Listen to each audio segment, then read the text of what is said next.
my god. Welcome everybody to Arches, the official sequel to Echo. So, first things first, this game is widescreen, which is fantastic. And second of all, oh my god, this menu. Like, I already know bad shit, like shit is gonna hit the fan, but I think that we're in for a good one. So, we technically have met these two characters in Echo at the end of Flynn's route and TJ's route. On the menu? Where? Oh. Oh. Uh was I supposed to do that? But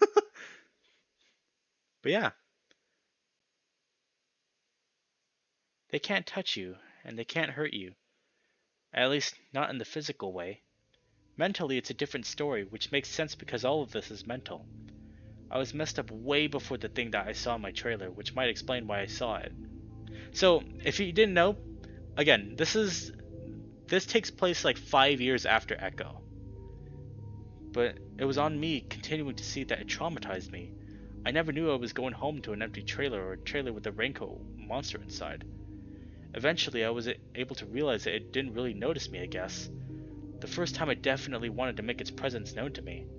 These days, it just kind of pops up every now and then, and it's really just a cardboard cutout of a spooky character from a horror movie. Yeah, it's startling when it's at the front foot of your bed at 2 a.m., but you learn to live with it. Soon the cardboard raincoat monster with claws became a man who would walk around our kitchen. He was angry, cursing, throwing stuff around, but I was okay with all of it because he never noticed me.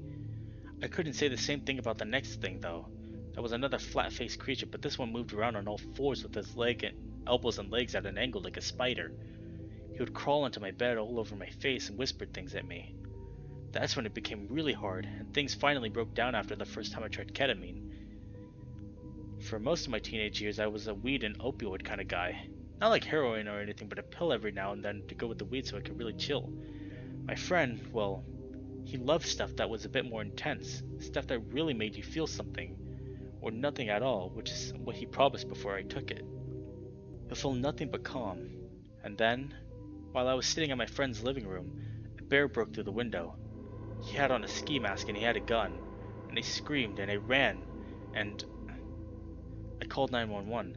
And of course it wasn't real. I was so out of it actually that I thought I was watching someone else do all of that. I'm not friends with the guy anymore, but it was a turning point for me. I knew drugs made these hallucinations worse. I knew that the longer I stayed in one place, the more they appeared. And then I knew they weren't real. I knew because why was there a creature with a foot-long claws and a raincoat that stood 10 feet tall? Well, I'm going to bet such a thing never existed in that trailer. I'm going to bet like nothing like it ever existed at all. I created it, and it follows me, and I ignore it, even though it's starting to get weirdly insistent.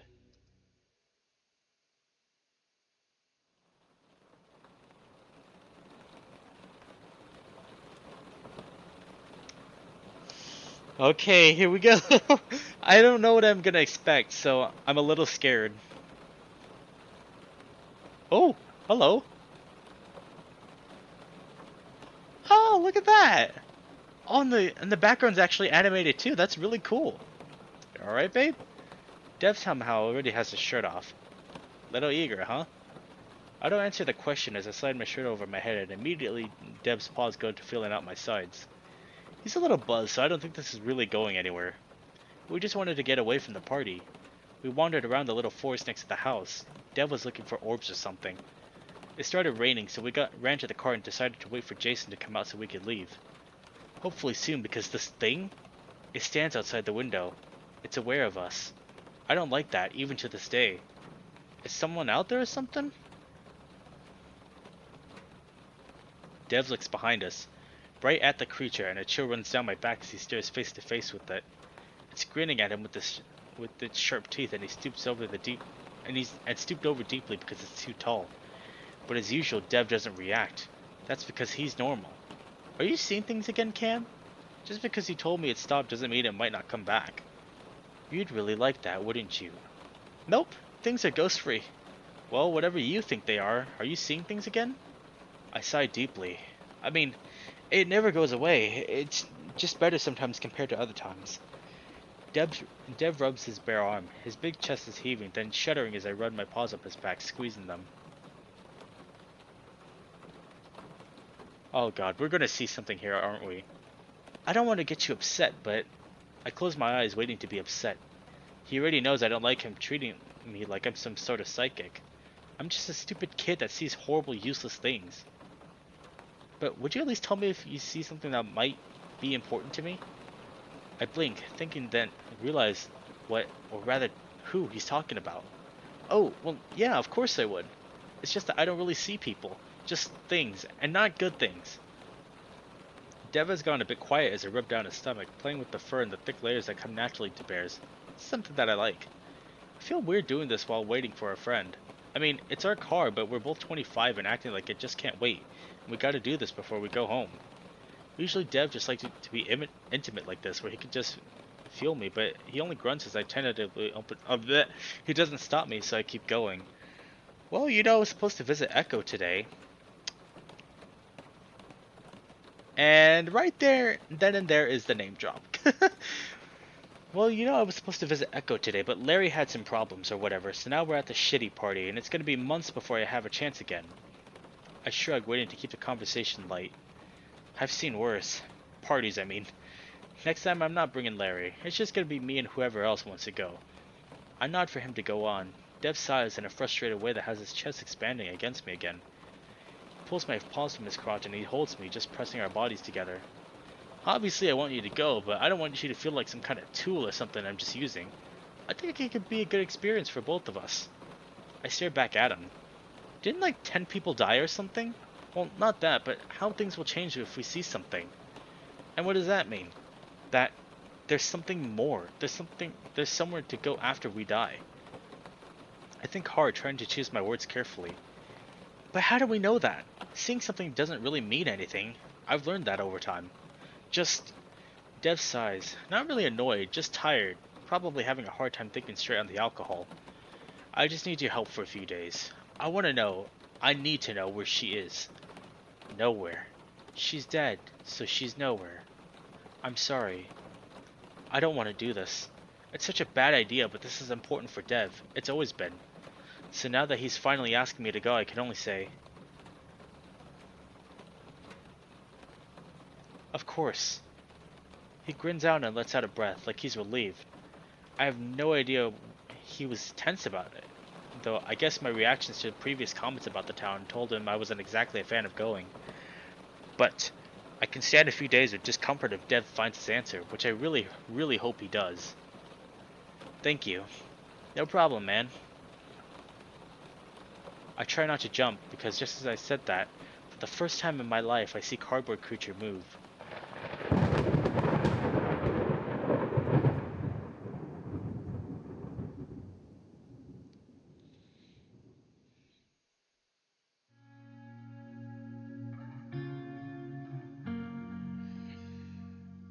Right. Well, that is, I suppose, the actual, like, introduction to arches, and holy shit. Wow. Okay. Already I can tell this is going to be a very, very cool game. I'm really interested to see what this is. I was told, I haven't been spoiled about arches in general, but I was told that they amplify anything that was in Echo, they amplify it here. So let's officially start our journey in arches.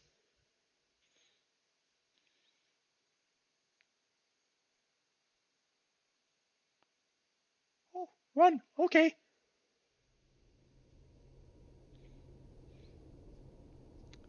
Ah, that's a familiar sight. This is like a drawn version of this section of the highway that we saw, right? That is like I recognize the sprite and the signs there. Running was something he was always good at. He was always the fastest in his class. Just last year, he came second in the 200-meter dash at the state. There's the fucking train, dude. There's the train! He came in second in the 200-meter dash at the state track meet. Just 8 months ago, a coach from the University of Puebla approached him just joining the track and field team after graduation. Just last month, he realized he was the fastest freshman on the team. Just last week, he started to hang out with older men who could get him into Puebla's gay bars. Just 3 days ago, one of those men spiked his drink. Just 2 days ago, he woke up in restraints. Just yesterday, he was being tortured. Just 10 minutes ago, he escaped. Now he's realizing it doesn't matter. Everywhere he looks is only burning desert. There's no one. It's set in Utah, Ghost.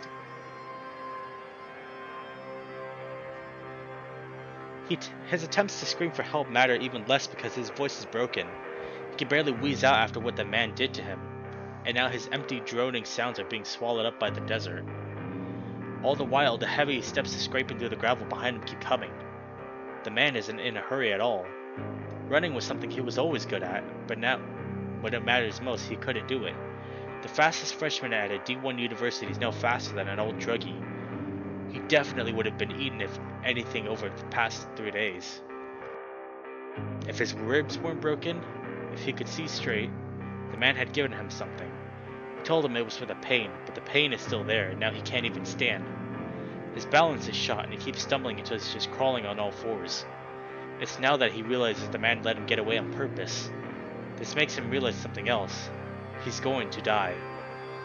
Tired from the drug, from the past 3 days of constant fear and torture, and from trying to run, he collapses. He lays there in the dirt, sobbing even though tears don't come out. He'd run out all of those after all the things that man did to him. I can only imagine who they're talking about specifically there. Oh. The light above is blinding. He wonders if this is God. His mother is a devout Catholic, and even though he never believed, he promises this light that he'll become a believer right here and now if he saves him. The crunching gravel footsteps get closer. I need to go. His voice is still ragged and hoarse. The footsteps come closer. I have a meat. There's a childish high-pitched laugh. No, it is him! No! No, it's him! I think I must have hit you one too many times. All you do is talk about your fucking track bullshit now. The huge form moves closer. You know that shit don't matter no more, right? His chest aches with overwhelming sadness and despair, and it's not because he's about to die. It's because his mom won't know what happened to him. And it's because the last text message he saw from her said "love ya bug" with 10 heart and kissing emojis. At the time he'd just rolled his eyes and didn't respond. He thought he'd be able to do that next day or the day after that. After he'd been kidnapped, the man took his phone and sat it on the counter. It sat there and buzzed over and over with messages, and his kidnapper only laughed when he asked to at least read them. Now the tears flow just as the man leans over him with something heavy in his paw. He hopes his mom is right about God. He hopes he can see her from the other side, just so he can respond somehow. But there's nothing. Oh my god, no! He's still the same fucking Brian, dude.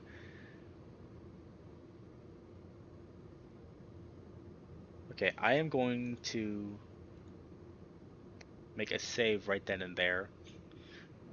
Just so that we can recognize where exactly we started and when exactly we started. Cameron holds onto the seat tightly, the coyote's teeth rattling together with every pothole they hit. His boyfriend Devon doesn't seem bothered at all, the bear's paw on the wheel with an elbow hanging out the window. He had been singing loudly to the music playing through the car's Bluetooth speakers, and it wasn't until the cell phone service was lost that Devon finally seemed to notice Cameron's unease. You alright, babe? I think you could go a little slower. What? Cameron raises his voice, yelling over the rattling interior. Go slower! Why? This is the kind of terrain this baby was built for. Okay, but Cameron's voice bounces as they hit out of the deep grove in the destroyed road. We don't know what's around any of these bends. What if it just drops off and we go down a ravine or something? That's what the roll bars are for, honey. And I'm pretty sure I'm about to chip a tooth. Oh, come on. You gotta admit there's something nice about feeling the road. Cameron doesn't respond and goes on clutching his seat. Devon does slow down a bit, though, more carefully maneuvering around most of the broken parts of the road. What happened to the road anyway? It's only been, what, 5 years? Flash floods, according to what I read online. Obviously, no one's been around for an upkeep, so this is what happens. Oh yeah, I forgot how this state works. Dry as hell until a wall of watery death comes from the road during monsoon season. The coyote tenses up as the bear makes another smooth but still sudden turn. And it's even harder than I remember. How are you a coyote, Cameron? This is your climate. You know better than to say that. Just because I'm built for it doesn't mean I have to like it. Yeah, but you hate it in Fort Allen too. It doesn't get ungodly hot here, though. I can at least deal with it. Well, the transfer to Bonneville City is looking good, so you won't have to deal with it much longer. Cameron shrugs. Milder weather would be nice, I guess. Devon grins. Nicer weather, nicer scenery, nicer people. Everyone's a Mormon, which is why they're nice. The ones living down here aren't. There's a big difference between the fundamentalists and the normal ones. The one that the ones that baptize dead people and wear Jesus jammies under their clothes. Dev shrugs. Most religions are weird when you break them down like that. I'm just saying, whether it's magic garments or prairie dresses, they come from the same fucked up place. you know, I can I can relate to that. Devin doesn't say anything, and Cameron realizes how bitchy he sounds right now.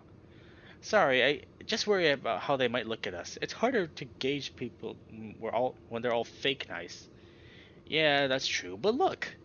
Dev nods his head towards Cameron's window, and the coyote follows his gaze. The rocky, uneven landscape has opened up to a wide expanse of blue. That's Lake Emma, which means Echo is. The bear looks ahead, and the first thing that Cameron sees is a tall, rusty sign with letters on top that he can't quite read from the distance. Below it is a small, shabby building, and beyond it are a few smaller, even shabbier buildings. Cameron wasn't sure what he felt like when he first saw the town. If the coyote is really what Devon thinks he is, then right now he'd feel all the awful, evil things that supposedly happen here. Those small, run-down buildings should be exuding the memories of their past, which would be which would then be projected into his mind. But Cameron feels nothing. Of course, he kind of knew this would be the case, but he'd never been to a place that was famously haunted. Not like Echo, anyway. So he worried just a little bit. Dev asked him in the past to go on his amateur paranormal investigations, all because the coyote could see things. He'd remind Dev the proper word was hallucinate. The things he saw were manifested by his own mind. There was no reason for him to give it feel by going to some place that was supposedly haunted. Dev got the message pretty quickly and stopped asking. They still talked about all the interests that they had, though. Cameron realized there was a lot more to Devon's interest than ghosts than just dumb fun. And even though he refused to entertain Devon's psychic bullshit, the bear still took care of him. He'd done so much for the coyote that Cameron was embarrassed to think about it sometimes, so when Dev got this chance to go to the place he wanted to go the most, Cameron decided he had to go as well. He'd been doing this for Dev to show his appreciation for everything that Dev had done for him.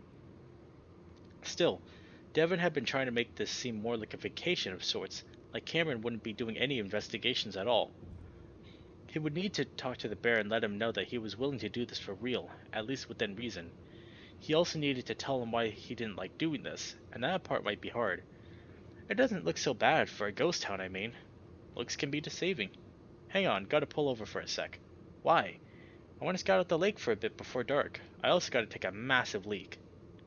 Cameron tries not to sigh, just wanting to get into the town so he can be sure that he doesn't feel anything.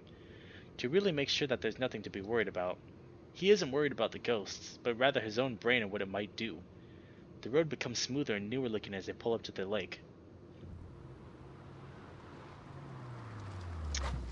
Yep, there it is. They were trying to run this reservoir into a recreational spot right when it all happened. They both get out, Cameron stretching his legs gratefully. There he is! That's too bad. It kinda looks nice. Yeah, this place has a long string of bad luck. Bad luck is one way to put it. Hold that thought, I gotta pee. Dev waddles away, clearly having held it until he almost couldn't anymore. Oh my god, I love these sprites. I am in love with these sprites already. Cameron shakes his head, remembering all the rest stops they passed on the interstate. With a sigh, Cameron leans up against the Jeep, staring out across the lake. This really isn't bad at all so far. Sure, they weren't in the town yet, but all those dreams he had, those terrible feelings, they seem silly now. It's just a small former town with a sad history. If his brain was going to manifest something out of this, then that something would just be sad. Cameron knows that his hallucinations aren't real. He's known that since he was a kid, after he first saw a monster in a raincoat in his trailer home. He also knows that ghosts aren't real either, but Devon believes, or at least he wants to believe. He wants it so badly and he thinks Cameron can see them. Cameron knows that there's something extremely perverse and wrong about his disorder being used like this. Devon's also aware of this, painfully aware, to the point that Cameron was able to tell the days in advance that he was going to ask about taking him on his trip. And yeah, this is wrong, but the bear doesn't seem to think that Cameron is mentally ill, or at least that's how it comes off to the coyote. Devon doesn't understand how it feels to struggle with reality, the feeling that at any moment you could lose it. That isn't his fault. Most people have a solid perception of reality, like a normal person should, and they take it for granted. That, and Cameron never really told him what it was like, so how could he understand? He told him a little bit, but he'd always been worried in the back of his mind that Dev would leave him if he told him everything. So Dev took those snippets of insight into Cameron's psyche, and somehow interpreted it as him being gifted. It had been over 5 years at this point, and Dev had seen Cameron at his worst, at his absolute craziest, and somehow he'd stuck around and still believed the coyote was just a normal guy with some personal issues. Cameron hugs himself a little tighter, realizing that now is the time to really talk about it. And then after this, they can have a fresh start in Bonneville. Phew, I'm at least 3 pounds lighter after that. You know, while I don't mind taking a piss in the wilderness, I'm not doing anything more than that. Yeah, I was kinda hoping there'd be a porta potty or two around here, but looks like we'll have to dig some holes. Dav! Whoa, just kidding, babe. We can drive to the rest stop. What's wrong? The coyote pauses, trying to get into the mindset this sure to be uncomfortable conversation is going to require. Just give me a sec. Cameron sees the bear's demeanor change instantly. Okay. But while I'm giving you that sec, I'm sorry for teasing you and being all gross. I know this really isn't where you want to be right now, and I was just trying to lighten the mood. And, you know, it's because I love you. Jesus Christ, stop! Devon goes quiet and it swallows, the sound comically audible. There's a pause, and though Cameron tries to keep a straight face, the tension just seems to break on its own. I would much rather hear you make poop jokes than act like that. What? Considerate? Sorta. You are considerate, just not in that weird, anxious way. Well, sue me for trying to be careful. I just don't want to say anything stupid, and Cameron cuts the bear off, not wanting to put this off any longer. Just listen and let me talk for a minute. I know you haven't said it, but let's just get it out in the open that I know you wanted me to be here for more than just company. I'm not that stupid. And I just want to say that I don't think this is a good idea because what I have is a mental disorder, not an ability. I know, I shouldn't be thinking of it that way, but I researched it and I just don't think it lines up with you having a mental... Dev cuts himself off as Cameron sighs deeply. Please, don't. I'm sorry. Dev once again stops short as Cameron holds up his paw. But what's important is if this helps you, whether I think it's real or not, you've done a lot for me and I want to be able to do something for you. No, what I think doesn't matter. What's most important is... So, I'm going to do it. I'm going to be your psychic for the weekend. Wait, really? I'm not spending the whole time role-playing like we're having a good innocent time in that murder town. But I don't want to make you do something you don't... Oh, I want to. I might not like it, but I do want to do it. If only for you. Cam... Nope. I made my decision, and I'm doing it. But just this once.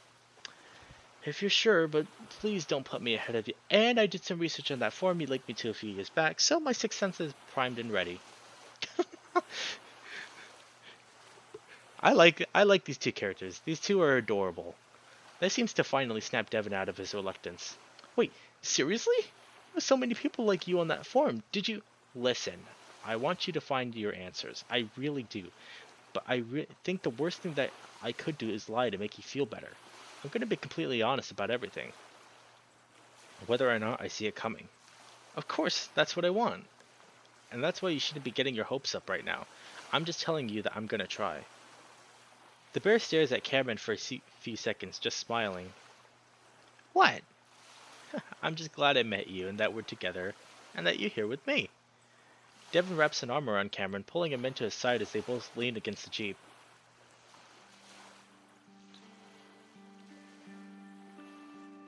Oh, look at that! Oh my gosh, these CGs are so pretty, I love these. But seriously, if you ever feel like, I don't know, you're just not into it, just let me know. Well, as long as you're not expecting anything, I think it'll be alright. Yeah! Dev goes on grinning and Cameron narrows his eyes. Because I'm getting the feeling you're expecting a lot. Dev pauses, seeming to think. Well, I'm also happy that you're being more open like this. I'd always felt like you didn't want to talk about it. What's wrong with the fenders on that? This is actually normal on Jeeps. If you've never seen the Jeep Wranglers, this is what they usually look like. Cameron also thinks. Oh my god, and you can actually see like the background art like moving with the story too. That's so awesome! I guess I just don't want to be told that what I see must mean something, you know? Yeah, that would get old pretty fast, but since we're talking about it now, does it not? Like, some of the things you mentioned don't make sense, like that raincoat creature. But what about your old friend who, you know, got shot in the head after I hallucinated that someone shot him in the head? Yeah, that one. That's what I'm talking about. You and all of us really like to see meaning in everything. That we have a purpose in life, a reason. Reason, purpose, and the meaning of life means nothing to the universe. Everything just is. Whether it has meaning is up to us. Yes, it's weird I hallucinated the way he would die, but he was also involved in things that could have led to that. I knew he'd be dealing drugs in a risky way, so I knew his life was in danger, and I was on fucking ketamine. All the reason is there. Well, Dev shifts around, clearly uncomfortable and trying hard not to look that way. I get that, but there's a lot of other examples I could bring up. Maybe it's a coincidence, but at some point you don't have to wonder if maybe it's something else. Cameron sighs. Of course not. I mean, of course I have. But what always worries me about this paranormal stuff you're into and the afterlife and all that, it reminds me of my mom. Dev doesn't say anything, just waiting and listening. You know, toward the end, right before I left, she was usually amped up on something to stay awake for her 3 jobs. Whether it was amphetamines or meth, she barely slept. We had this box fan in our trailer, and one day after she turned it on, she asked me if I could hear someone talking from the fan. I said no, but she sat next to it and listened and eventually had this huge epiphany that it was God. And she did that for weeks, and that's almost all she did when she was home, listening to the fan talk to her. I'm not sure what all of it was saying to her. I don't even think it really understood what was going on. I just knew that sometimes stim addicts did that kind of stuff, especially when they don't sleep, you know? But then she started to look for specific shapes, arches, half circles. This voice told her that she could get into heaven if she passed under the right one. But the voice also told her that Satan would trick her with fake ones to make the real one harder to find. She pointed those out to me, how there was so many, and yeah, they were there, but when you look for these patterns, for something as simple as the shape of an arch... Cameron traces a finger along the arch of the wheel that he's leaning against. You're gonna find them. Eventually she told me everything was warped. I guess she was so fucked up that these shapes just popped out at her. Like her brain was highlighting them and she couldn't ignore them. On the last day, she told me that I even looked like an arch, and that she thought the devil had taken me. She looked completely done. She told me she'd be back to save me, and then just walked out of the trailer. A few hours later, she drowned trying to swim under a bridge, and everybody at the trailer park kind of saw it as just another delusional druggie getting themselves accidentally killed. Cameron had told Dev his mom drowned in a river while on drugs, but not the terrible details, and the bear just wraps his arm tighter around Cameron. But I think it was a suicide, that she was just so tired of her shitty life that she bet on the bridge being the arch that would lead her to heaven, one way or another. So that's why I worry about following these patterns, even if it's just something like looking for UFOs or ghosts. Yeah, I think the meth and lack of sleep pushed her over the edge, but is there something genetic there too? What if I'm predisposed to it?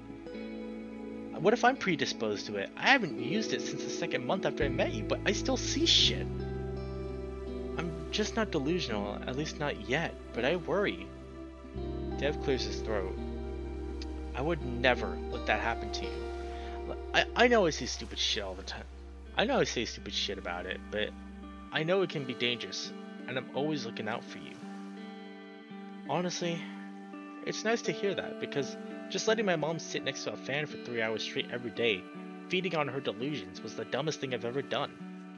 But I was high on my own drug of choice because I didn't care. But the thing is that even through the hell that she was in, she cared. I took too much a few times, and even though she was listening to her fan, in her own world, sticking post-it notes to all the shapes she saw, she still noticed right away when my breathing wasn't right, and I woke up to her spraying Narcan up my nose. Cameron sees Devon tilt his head in question. It counteracts opioid overdose. But the thing is, my mom didn't like opioids because they made her nauseous. So that means she got those nasal sprays just for me, just in case, even when I thought she was too absorbed in her own world to care. So it hurts to think about that night, how I just let her walk out of the trailer like that. Wow, dude. That's what I'm saying. This whole fucking game, like, Howley and everybody else at the Echo Project, they know how to write a story. Cameron takes another deep breath. He hadn't planned to even talk about his mom, but it just came out. Sorry, I'm rambling. Dude, do not be sorry. But it's part of why I am the way I am. I know my symptoms don't perfectly match up with what you've researched on the internet, but they're close enough. And honestly, maybe you're right. Maybe there's more after we die, and somehow I can help you find it, but if things go south, and if something's wrong with me, pull me back. Thinking about the shape of an arch still makes me feel sick, like a reminder of what happened to her and what could happen to me. Wordlessly, Devon pulls Cameron into a hug, and the coyote presses his head against his chest. At that moment, Cameron realizes then why so many people love their therapists. He'd always worried that Devon would get too weirded out about what happened when he was a teenager. That Devon would finally see all of his closet skeletons. Neglectful, neglected, abusive, abused, and so hopelessly addicted. Just like his mother, the definition of trailer trash. Cameron was all of those things at some point in his life, but he knew that it didn't matter to Devon.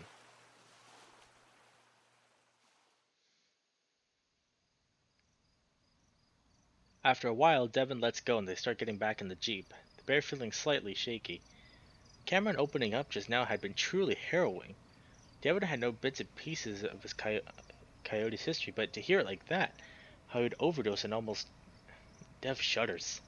He's just glad that the coyote's safe with him now, out of that hellhole. As he's about to get out to the side of his Jeep, he stares outward at the town just a mile or so away. While Cameron had told him that this had all made him feel better, Devon was feeling more conflicted now than ever.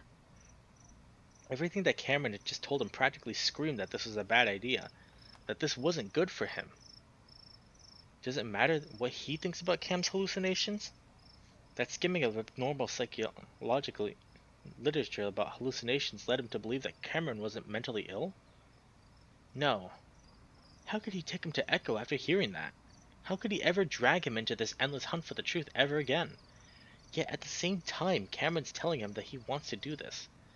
Dev looks over the hood at Cameron, tapping his blunt claws against the soft top of the Jeep. Hey Cam, what do you say we just keep going north, check out Desert? You know, see what Bonneville might be like, see what the Mormons are really like. That could be fun.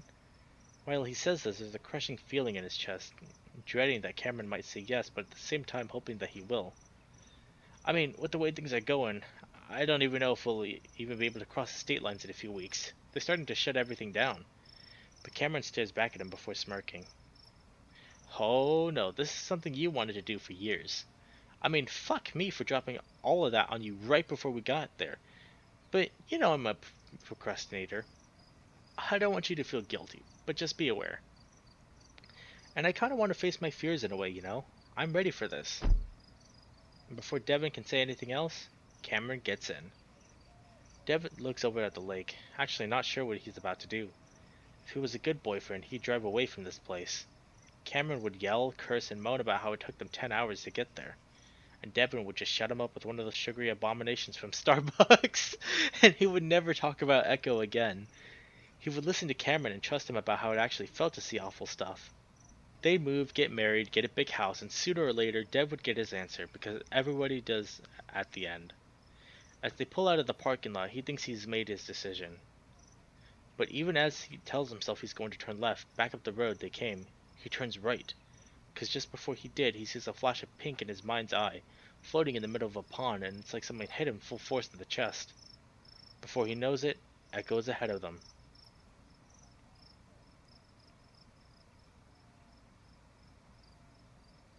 Oh my god, is this the motel? Oh my god, it is! Oh my god, look at that. And there's like a lot of propaganda here. Open sesame, all cops are bad. TE plus arcade. Leave the light on. Holy crap, dude. This whole area here has been like... wow. Devon frowns as they pull into the parking lot of the motel, staring at the graffiti-covered walls. The cartoonish characters have a way of cheapening this experience. This is only a stupid haunted house attraction. So, this is home base, huh? Devon rubs the back of his head, feeling self-conscious after taking this place up for so long. It didn't look this bad in the pictures. People never have respect for stuff like this. I don't think it looks bad. I love street art like this. And it just makes me feel less alone, like a lot of people have been here and we're just fine. Actually, keep an eye out in case one of them is lurking around. All the graffiti artists I knew here were really nice. It's not nice to do in a place where a bunch of people got killed. Well, I think a lot of people would disapprove of what we're doing, and I know you're nice. So just lighten up a little. Ow! Jeez! Cameron walks past the bear, slapping him hard on the ass as he does. Devon raises a brow, not sure what to make of Cameron's high spirits. They just had one of the heaviest conversations of their relationship, and, well, maybe that is why. If Cameron was feeling more comfortable about being honest and open with Dev, then that could only be a good thing in the bear's mind. After returning with a much harder ass slap that makes Cameron yell, the bear joins him in exploring the area. Considering that the motel is supposed to be the most haunted building in Echo, Dev had thought it would be a good idea to set up base there. Specifically in room 12, but most of the numbers here are missing. Oh shit. And most of the heavy metallic doors are locked. Even though they're all dented from what looks like to be the result of literal battering rams. Well, they sure seem to care a lot about boarding the place up. They probably got tired of the dumbasses crawling in and getting hurt. Yeah, but luckily I'm not a dumbass. Hey, what about me? Well, I don't think a music degree would help us in this situation, but you're still pretty smart. Oh shit, that's right. You majored in mechanical engineering and you work at the most valuable industrial automation company in the country. Yup. Devon is a little taken aback by just how cold Cameron's response to it is. Well, go on. Your classes in dynamics and calculus-based physics should figure this out for us. Cameron's voice drips with sarcasm, and Dev can only assume he's making fun of the way the bear had tried to impress him with his coursework during the first dates. But Devon tries to salvage the earlier good-nature mood. Well, I could probably break those boards as long as I move my fist at a high velocity. You see, the amount of kinetic energy. Dev's half-hearted and teasing trails off. He never much liked the outright disdain that his fellow STEM students had for the arts and soft sciences. I'm sorry for that. Ooh, okay, I just replayed that. It's just that it would help get Cameron riled up, and that was funny. In college, now Devon just feels like a dick. Besides, Cameron's ability to understand and play music is basically magic to the bear. Oops. Devon's grasp of music is surface level, and he's slightly tone deaf to the boot. Cameron wouldn't ever point this out. He'd just sing along and attempt to harmonize. And while Devon had been offered a six-figure salary career before he even graduated, he had watched Cameron's dreams of working in the music industry slowly evaporate over the past 3 years. Now Cameron is working at a call center he hates. The bear had thought to himself to be so smart in college, and yeah, he did alright, but now he's becoming more aware of what a dumbass he is when it comes to communicating with actual people, with his literal boyfriend. He needs to apologize for this one. The bear clears his throat. Yo, Cam. Dev shovels up to the coyote, but before he can say anything, Cameron points at a door. See? Number 8, and the door over there is number 3. So, counting in this direction, Cameron's frosty demeanor is completely gone. 10, 11, and room number 12. And wouldn't you know it, it's open. How sweet! Thanks, I went to college. Ha ha. Now, I'll go in first to make sure everything's clear. Of what? I don't know. Squatters?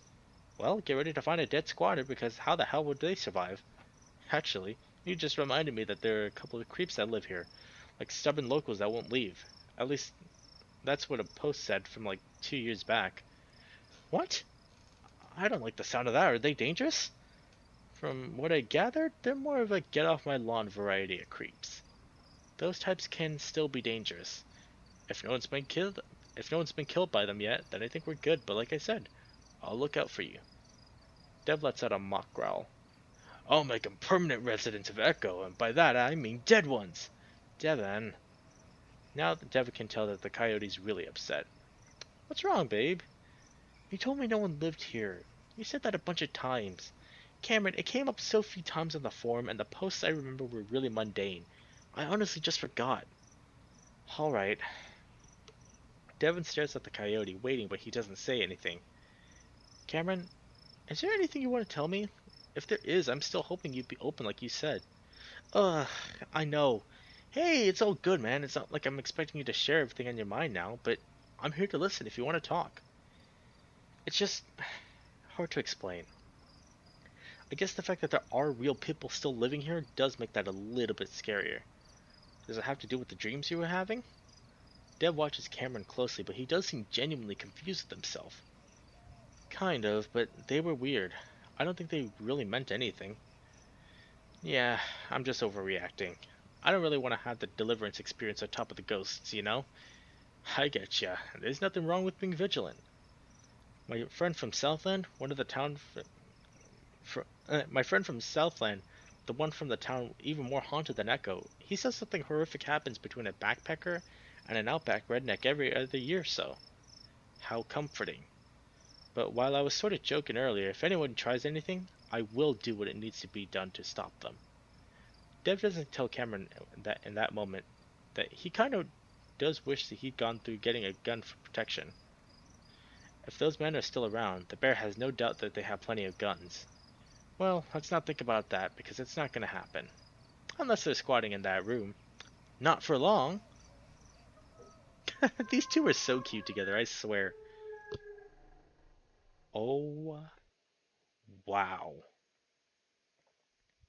I would assume that this is the same room that Chase and them also stayed in. And if so, then holy crap, does this look tragic. The bear's exaggerated bravado becomes genuinely cautious as he opens the door. The room is hotter than it is outside, as if it were magnifying and trapping the heat. Okay, yeah, this is doable. Hey Cam, all clear. Aw, no murders, hillbillies in the... Oh, gross! What were you expecting? We just need to straighten it out a bit. Look, there's even a mattress over there. Wait, we're not going to be using it for sleeping or anything, are we? Why do you think I brought sheets? Oh, I am not sleeping in. Kidding, kidding. I told you, I already told you I have a room booked and paid in. And we better use it no matter how into this you get. Of course, but we might as well make this place as comfortable as we can anyway. Cameron is quiet and Deb turns to see him staring at a plethora of rusty nails on the ground around the window and mattress. Your tetanus shot is up to date, right? That's a great question. Yeah, great. Just don't puncture yourself on anything. I'll try to clean those up at least.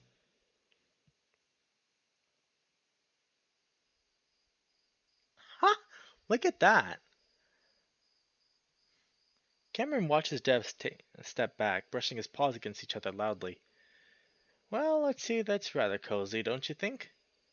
I've seen actual homes that look worse, so yay. I say so. Cameron eyes the couch and slowly sits on the edge, not quite trusting it despite the sheet. So, what do you know about paranormal investigation? You said you did research? Turns out you just run around with a flashlight and call the ghost a bitch. Good one. Damn, sorry. Didn't know the reality show Ghost Hunts was such a sore spot for you. Still bad but better. Yeah. It looks a lot more livable.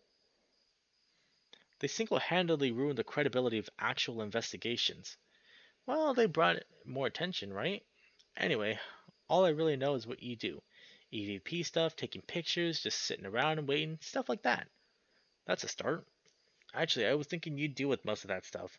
So, what I mainly research had to do with those are who are gifted.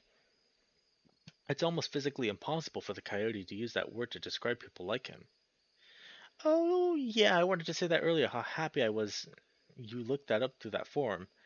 It must be pretty annoying just hear me go on about it when I don't even experience it. No, you're fine, Dev. Actually, Cameron much preferred to hear it from Dev. Half of the people on the forums were clearly liars with the savior complex, and then the other half were contacting these assholes to help communicate with a dead loved one.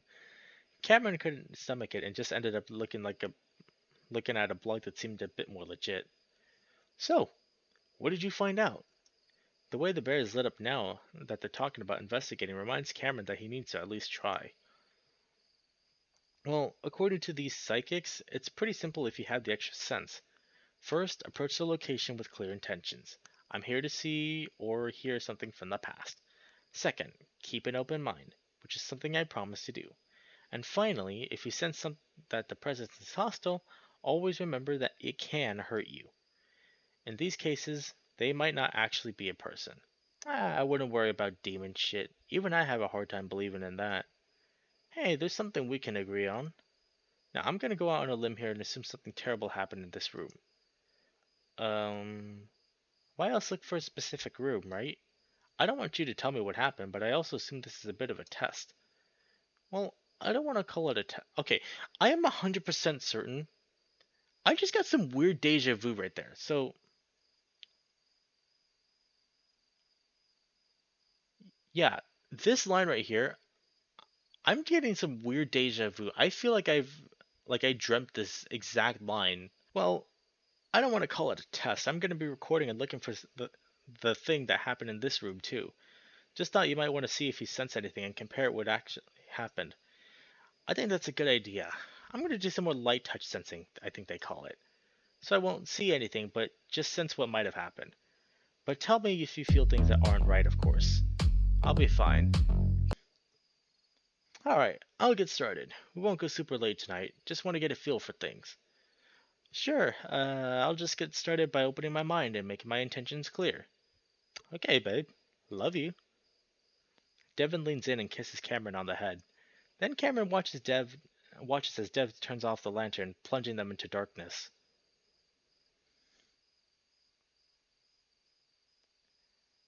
Okay, yep, here we go. Lugging around equipment while trying to be quiet about it quickly gets Devon sweating through his shirt, and he has to take it off. He's making the extra effort to not disturb the coyote because Cameron seems to be really trying, his eyes closed and ears up. Dev didn't need to ask him to take out his phone so he could record audio. He just did it, and to Devon that proved how much Cameron wanted to do this. As Dev goes about testing his equipment, Cameron shifts and mumbles something. Dev perks up. Oh my god, there's actually a shirtless sprite for Dev. Hey hun, I'm right here, you alright? I need to get more comfortable. At the same time he adjusts himself so his feet are on the suitcase in front of him. Okay. Something about Cameron's demeanor is bothering Dev, and Cameron's words were getting a little slurred, and he does seem kind of not quite there. Should he pull him out of it? Devon had never seen a psychic in action before, so maybe this is normal, like a trance. He hops it around because even if Devon can find his answers, he'd give them up for Cameron to discover he isn't psychotic. And even if he is fiddling with his EMF sensor, Dread suddenly clutches at his chest. What if the opposite happened and Cam really did lose his mind? Like when his mom got psychosis. If that happens, Dev is only now realizing that he would be responsible. And how could Cameron forgive him for that? How could he forgive himself? Ah, shit. Dev hisses under his breath. What the fuck is he doing bringing his boyfriend to this room where that happened?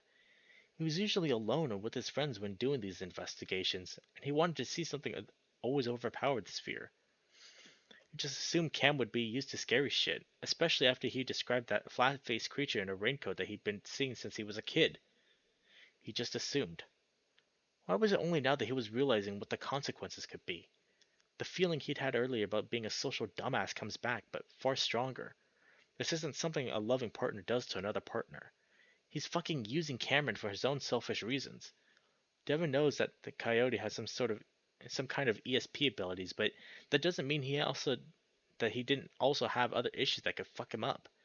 That didn't mean that possibly seeing these awful things wouldn't cause him to develop more issues. Devon gets up and paces for a bit, beginning to make up his mind, deciding that right after this, they're done, no matter what. The bear looks at the closet, the one where a wolf from the Meseta Tribal Council hung himself in the early 90s. If only he could see one thing, just one sliver of proof that she's okay on the other side, he'd be at peace with all of this. Dev lets out a shuddering sigh, standing at the closet looking at that bar, wondering if it's the same one that the wolf used. Devon feels something. Not a good something. A chill runs up his spine and suddenly he's shivering. No way. It's... it's actually happening. Holy shit, holy shit. It's all he can manage to say. It's happening, but it feels so... wrong. There's a fear that he's never known before he takes over.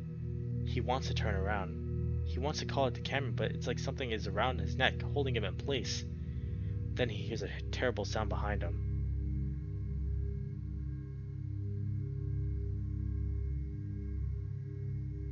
Cameron knows something is happening for sure. It's scary, but at the same time, it's making him question what he'd always believed. Trigger warning? Oh, jeez. I don't know what the trigger warning is, but holy shit. Okay, had Devon been right about this stuff? Had he just misunderstood himself? Had he just misunderstood himself for so long? He could sense someone, nothing like the monsters he'd seen in the past. Instead, this was a man in a suit with a bolo tie. He was sad, he was angry, and he was terrified. Cameron knew that this was what often psychics described when talking about sensing people from the past. You feel most of their intense moments in life. This man, this wolf, he's going to do something terrible. And while Cameron is marveling over this, the wolf suddenly changes.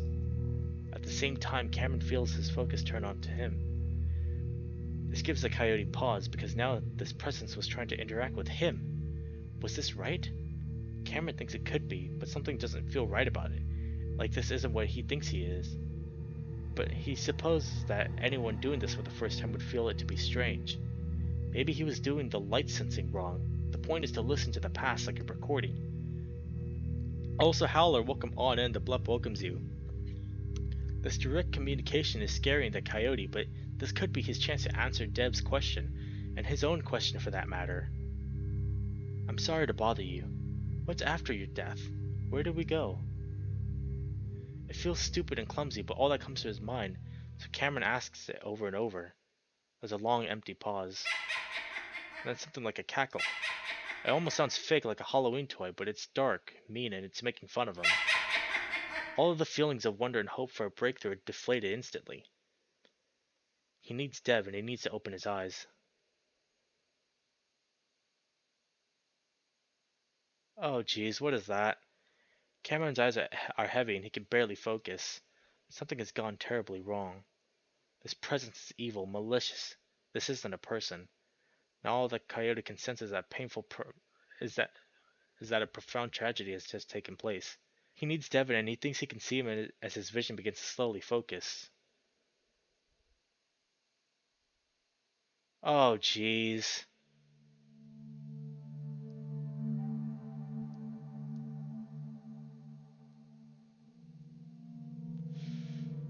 Oh boy.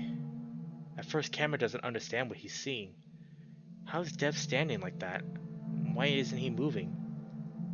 He realizes why over the next few seconds.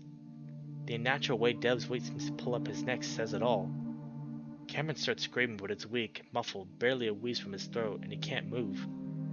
Paralysis. This isn't real. This is sleep paralysis, but something about this is so fucked, so real, and he couldn't have fallen asleep. He's almost positive about that. But even if he had, this boyfriend could actually be hanging himself while the coyote sits uselessly on the couch. Terror begins to engulf him. How could this happen? How could he do this? Ooh. Oh jeez. Oh god, I'm so scared. How? Cameron tries screaming again, but it's just a wheeze of breath. He stares at Devon's contact image instead of Devon dead in the closet. They took that picture in college 5 years ago and are just a month into their relationship. Oh, I'm blocking the phone. Holy shit. Oh shit, no. Gotta answer the phone. Okay, I'm just gonna, I'll put my avatar here for now, and then I'll move it back. At the time, I was taken to show his other gay friends to prove that he had a boyfriend and that he was a handsome bear. And he never changed it, even though he had no one to show off to anymore. How the hell did they end up here? The phone picks up and switches to speaker automatically. Cameron knows deep down that this must be a dream, but Devon is still hanging in the closet. And he's overcome by the horror that could just be a partial dream, and that's the worst part of it is real. It makes Cameron try and fail to scream again. You want to know, Oh, Cameron stares at the phone, unable to understand through the static, but able to recognize the voice. You said you wanted to know what, like to die? I'd say it's like drowning forever. Conscious forever while you suffocate for what made you happy when you were alive. Then again, you don't believe in anything. So what do you really want? So what you really want to know is what it's like to disappear. Because you're scared. You tell yourself you want to die, that you wish your mom didn't save your worthless life, that you deserve it. Now you tell yourself if that weren't for me, you'd have ended things back in college. You both know that's a lie because you're a fucking coward. You'll stay alive as long as you can to be with someone who can keep you alive. I could have treated you like absolute shit the past 5 years and you'd still be around today. You fucking begged Dylan to not leave you just weeks after he punched you and gave you that scar. The one you said you got from falling against the cabinet. You're sick. Meanwhile, you let me put you in the situation. You said you wanted it. Do you still want it? No, no, no, no, no. Please, God, no! Cameron can't even move his lips. Anyway, I'm getting a little off topic, aren't I? You wanted to know what the afterlife is like? I'll give you an idea. Devon's voice becomes more muffled. Yo, Lupita! Tell my boyfriend what it's like. It's quiet for a moment, and then Cameron just sits in stunned misery, just waiting. A terrible demonic scream screeches through the phone, and Cameron's fur bristles all over his body as he fights this prison that he's in with everything he has, and finally breaks free. Holy shit, okay.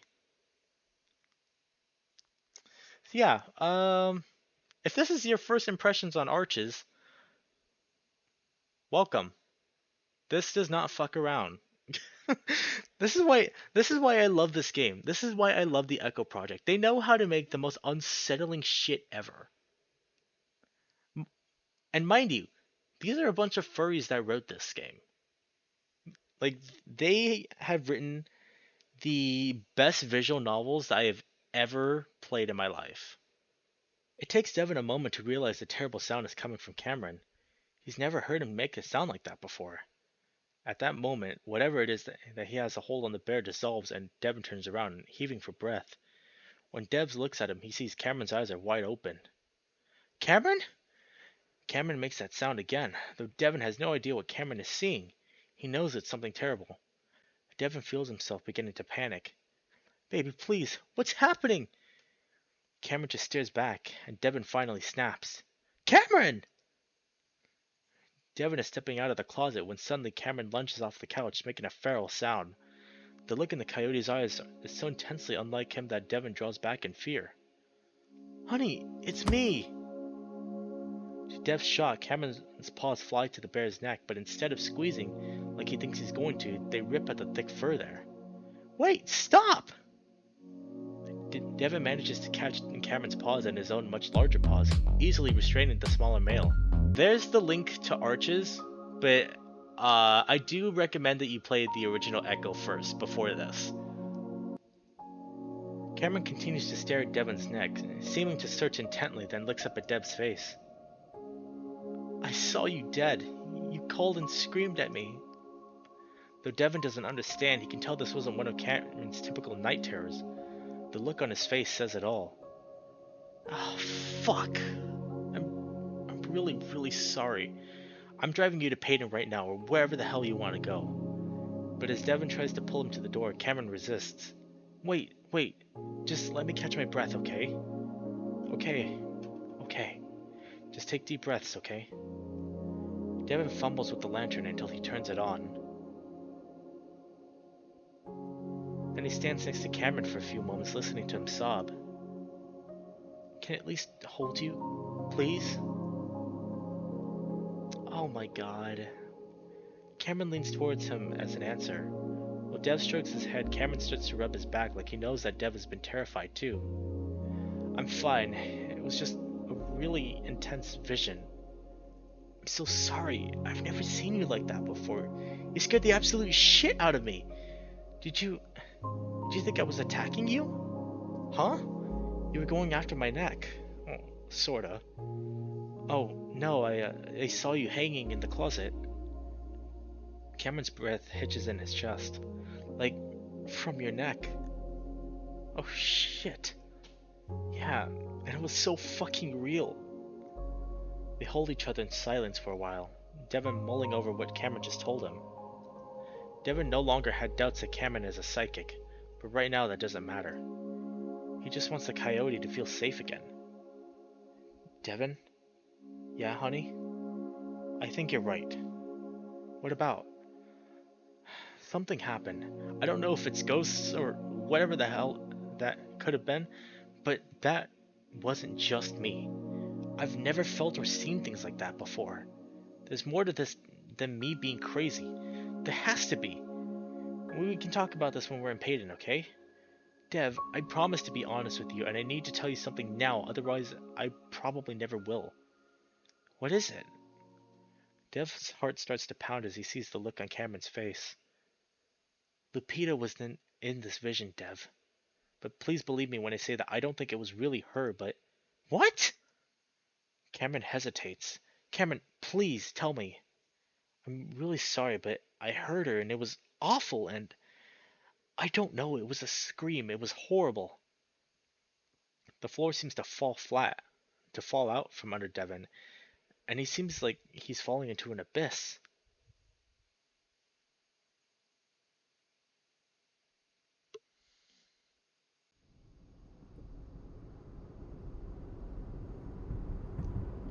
Cameron watches as the motel parking lot disappears into the night. They left most of their stuff behind in the room, only bringing along what they absolutely needed. Cameron wanted to take it a bit slower, to think things over before running away like this. But weirdly enough, it was Devon that was ushering him out as quickly as he could. Well, it made sense. What was truly weird was how Cameron had felt, and how he still feels now.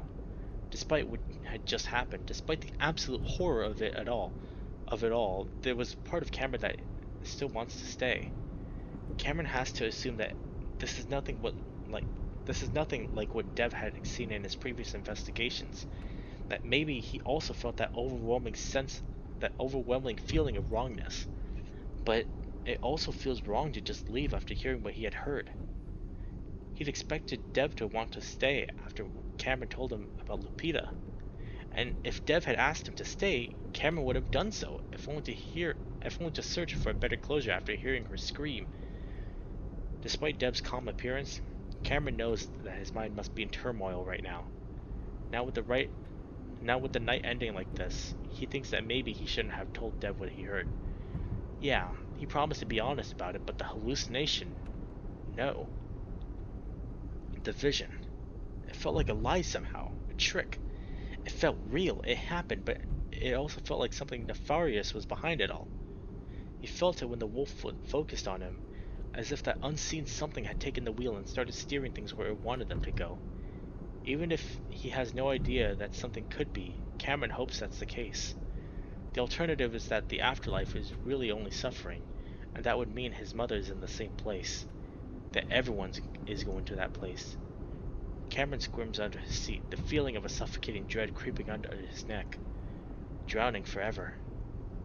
Cameron suddenly turns to look at his boyfriend, unable to deal with the awkward silence any longer. Devon? Devon tilts his head slightly in Cameron's direction, brows raised to show that he's listening. Yeah, honey? He doesn't take his eyes off the road, either because it's a nightmare or more likely because of what they just dealt with, the bears being notably cautious. Still, there's a sense of urgency in his driving, like he's trying to get out of there as fast as he can. Cameron struggles to find the right words. Hey, let's talk about this when I get on the freeway, okay? I just gotta focus right now. Cameron can't wait until then. Are we coming back? Cameron sees Dev's brows rise again, this time in surprise. No, of course not, we're done. I'm an idiot for doing this in the first place. Again, I'm sorry. Cameron can't squash the feeling that he should be the one apologizing right now. But there's a theme park in Payton called Southwest Adventures. I thought about going there at the end of our investigation, but we could do that tomorrow instead. Dev pauses, apparently waiting for a response, but Cameron can't think of one to give him. I think it could be fun. Cameron is also certain that that's the same word Devon just used before they left to describe how this investigation would feel. Fun. I think we need to come back. We can't just leave things like that. I was just so fucked. Cameron sees Dev grit his teeth and the coyote feels himself recoil a bit, like he did on a daily basis with Dylan. I'm sorry, No, you're fine. I'm just having trouble seeing the goddamn road. Let's just leave it until I can see where I'm going, okay, hon? The coyote steels himself. He shouldn't ever feel afraid of Devon, and he doesn't need to. I think we should come back tomorrow. Keep this going like you planned. There's something more to this, and I want to help find out what it is. He says it firmly in a way that he hopes shows Devon that he's not completely fragile, even if he did break down in the motel room. But Devon is quiet, and Cameron feels himself start to get a little frustrated that he's being ignored. But then the bear responds. No, I don't think so. I'll probably come back with another psychic. I'm not going to put you through that ever again. Despite knowing Dev meant nothing by that, Cameron feels offended, like Devon doesn't think he's good enough or strong enough to do this. But I want to, especially if you're just going to come back. You think I'm just going to sit at home knowing you're back out in this hellhole? Listen, Cameron, I've been to a lot of haunted places, but there's something different about this town that feels really off. Fucked, like you said, and I don't want you anywhere near it. Now it's Cameron who grits his teeth. But I want to. Do you still want it? I know you need to find answers, but after feeling what I felt, I need answers too. Dev's careful maneuvering along the broken road hits a pothole and the interior shakes. Devon winces. Babe, please, let's talk about this later. I just wanted to get us to Payton safely right now. And just like that, Cameron's determination dries up. He hates himself for being such a coward. Things had always felt unequal in their relationship, but it was rare for Dev to just say it out loud, to tell the coyote what's good for him, even though Cameron told him what he wanted. It's nothing like it was with Dylan, but the feeling is similar, and Cameron doesn't like that. Well, what if I don't want you to come back here either? Devon takes a deep breath, but manages to keep calm. Then we can talk about it when we're safely back home. Cameron goes quiet again. They're halfway past the lake, the body of water looking like a giant dark pit, except where the moon glitters on its surface, and that's when Cameron sees something out of the corner of his eye. Something on the road between the two craters of broken asphalt. Cameron stares for several seconds, not sure if he's seeing what he thinks he's seeing. He waits for Devon to say something to wonder what the hell that is in front of them. But he says nothing, almost like he doesn't see it. Yet, there it is, right in front of them. And it's right where Devon is about to go, and the bear isn't stopping. Cameron manages to jerk himself out of the stunned daze. Oh my god, Dev, look! Huh? Dev finally looks at Cameron, his eyes off the road, and still the Jeep moves forward. Stop! Why isn't he stopping? The coyote does the first thing that comes to his mind. Time slows down, and it's just like what happened back in high school, right before he got hit by a car while skateboarding. He has more time to react now than he did though, and he slides his arm across the seatbelt to get it free and reaches across the center console. He grabs the wheel, and even though Dev is starting to brake, it's not fast enough and they're less than 20 feet away from hitting it. The coyote doesn't even think, acting on pure instinct. Cameron turns the wheel to the right hard.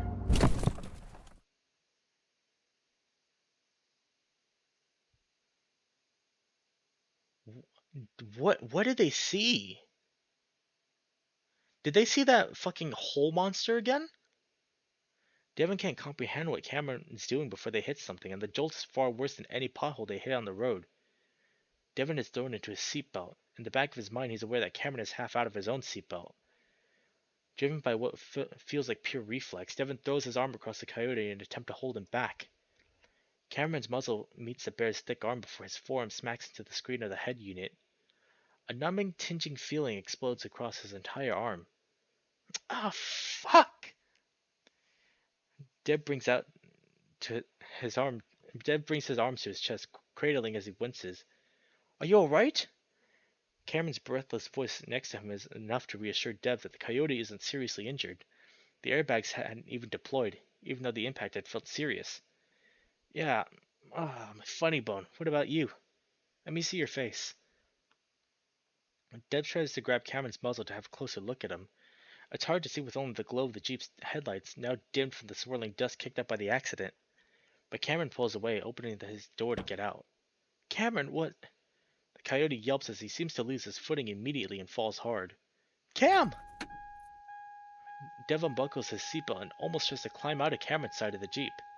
Then realizing what he's doing, he opens his own door to get out, almost falling himself as his feet touch the uneven ground.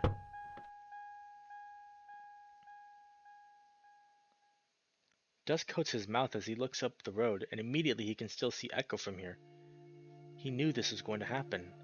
Something was going to prevent them from getting out. He could feel it since he started driving.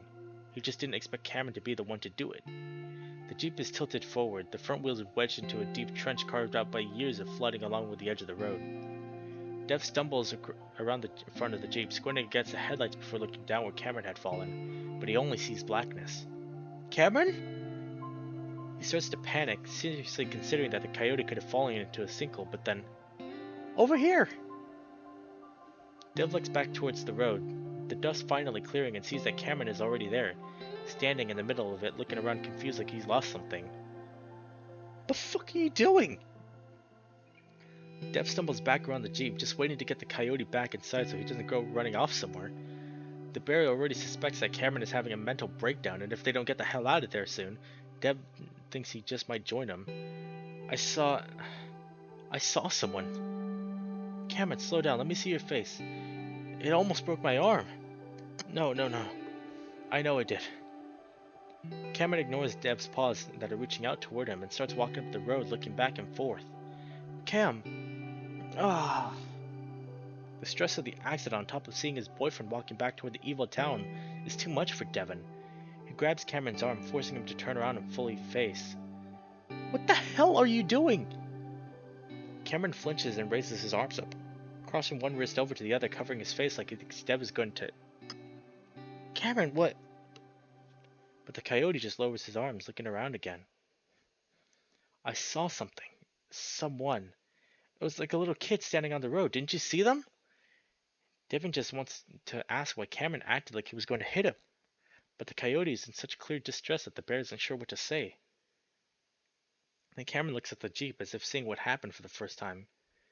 Ah, shit, I didn't mean to crash your car. I swear I saw someone and I wouldn't do that on purpose. Cameron's breath starts to become erratic, gasping for air. Honey, come here. I can't. I can't breathe. Dev pulls his arms around the coyote even as he starts to try to pull away. Let go. I need to go. Listen, Cameron. Breathe with me. Dev presses the side of Cameron's head to his chest and takes a deep breath. Remember? In and out. Slowly. Devon keeps his voice upbeat, his expression cheerful and the complete opposite of what he's actually feeling right now. Showing how distressed he clearly is isn't helping the situation. So this breathing exercise is also for his benefit. The last time they'd done this was at least a few years ago now. Just like the last time, it seems to work. The coyote fighting his gasping for a minute before his breathing becomes more steady, albeit a little bit shaky. They breathed in unison for a few minutes, the bear stroking Cameron's head like he had only a half hour ago in the motel room. Was it really only 2 hours ago that they'd been giddy at the thought of a paranormal investigation with the psychic boyfriend? Finally, Cameron pulls away gently. I'm sorry. Hey, don't apologize. You said you saw someone? I thought I did. I didn't mean to fuck up your car, though. Well, you thought you saw someone, then I'm glad you did that. Considering how slow we were going, I'd rather the car run into the dirt than run over anybody. Now, just hold still for a second so I can check you out. You face planted into my arm pretty hard back there. Dev gently covers. Dev gently turns Cameron toward the headlights of the still running car, lightly running his blunt claws through the fur. I thought it was an otter. I could see the tail and everything. He's seeing Sydney, isn't he? One of Devon's claws grazes over a small lump under Cameron's fur on the bridge of his snout, and the coyote winces. Yeah, because Sydney is an otter, right? Yes, Sydney was an otter. Yeah, I fucking knew it. He's probably seeing Sydney. Because remember that Sydney was killed as a kid. That's probably who he saw. Does that hurt? A little bit. I didn't even notice it until just now. That's probably from my elbow. What about your arm? Are you sure it's alright? Cameron starts doing his own check of Devon's arm. Dude, my arm is Ow! The bear yelps as Cameron prods right into a spot that's suddenly becoming very sore. Did that really hurt that much? Not really. It just surprised me. Really? Yup, see? Bending it without pain. Yeah, I believe you. Just be careful with it. Cameron sighs, looking back at the Jeep. I'm going crazy. The relief Devon had felt after seeing Cameron return to his usual snarky self deflates at those words. What? No, you're not. You're just... We're both on the edge right now. Well, it really did feel like I was losing my mind for a minute there. Thanks for helping me. Of course. Now, just gotta check out the damage. Yeah, the back wheels aren't even touching the ground. Well, I'll have a better look. Hang tight, babe. Alright. Devon starts to analyze the status of the Jeep, and he can tell right away that they aren't going anywhere. Both front wheels are almost buried in the sandy trench below, and both of the back wheels are definitely off the ground, the undercarriage balanced on the road's edge. Still, Dev gets in, and after telling Cam to stand clear, very gently tries to back out. The bear winces at the scraping sounds from the metal undercarriage, realizing how desperate he is to get out of here considering how hopelessly stupid this attempt is. After realizing he's only spinning the wheels deeper into the dirt, he stops. The bear turns off the engine, sighing and pressing his head against the steering wheel. Sure, it sucked that his Jeep is probably all fucked up now, but he could easily afford another one. More than anything, he just wanted to be out of Echo. He thinks back on how strange it was that Cameron immediately tried to convince him that he didn't do it on purpose. Devon didn't need to be convinced because he hadn't even considered that to be the case. But because of how he brought it up, Devon quickly shuts that down, deciding that now isn't the time for shitty thoughts like that. Finally, the bear gets out, fixing a smile on his face so Cameron won't feel so bad. Alright, so. Cameron? Dev looks around and to his dismay spots the coyotes a ways up the road towards Echo again, though he's standing off to the side right next to the lake. He's looking over the edge, down at the water. Hey Cameron, you alright? The bear jogs up to the coyote, putting an arm around him. You alright? Cameron finally turns to look at the bear. Yeah. Stand next to me, alright? I want you to be close after everything that's happened. I was just trying to stay out of the way. Are you looking for something?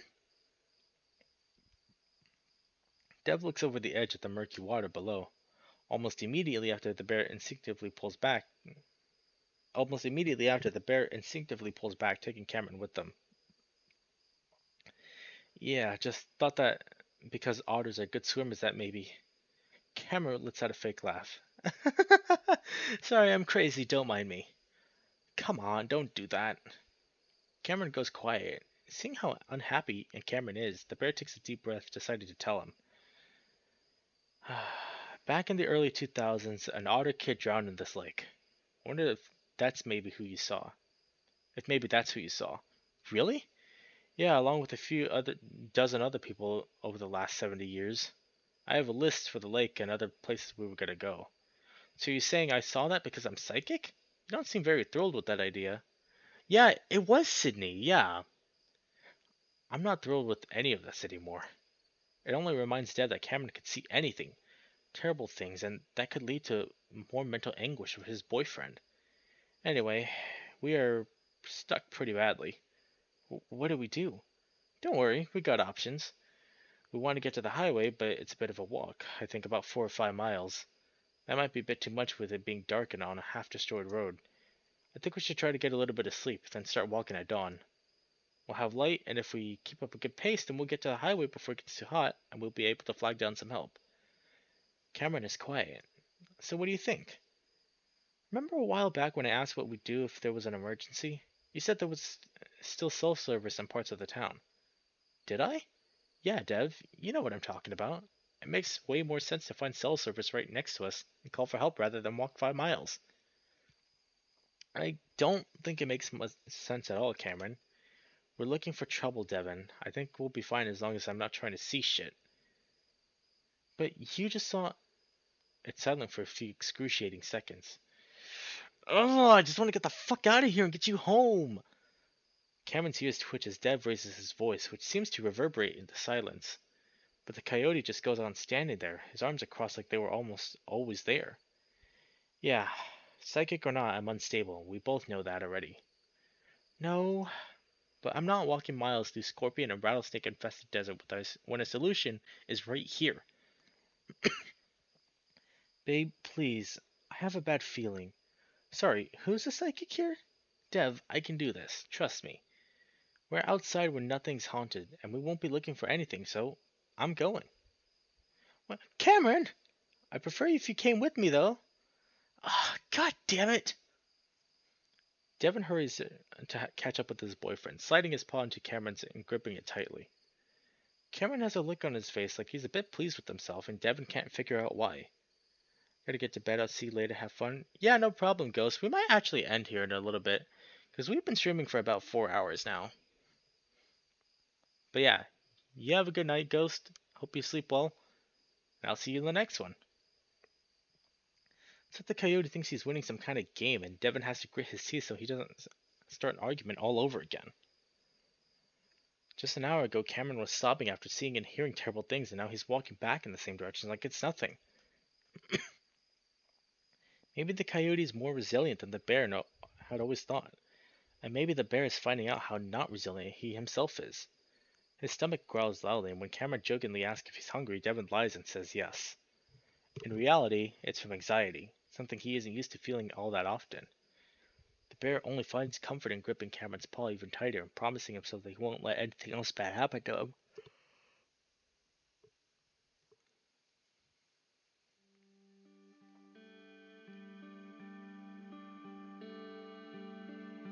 Okay, I think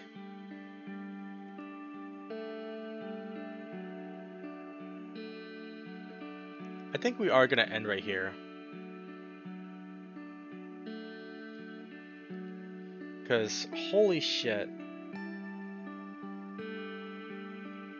That was a lot of stuff to witness. But yeah, that is the start of Arches. And holy crap.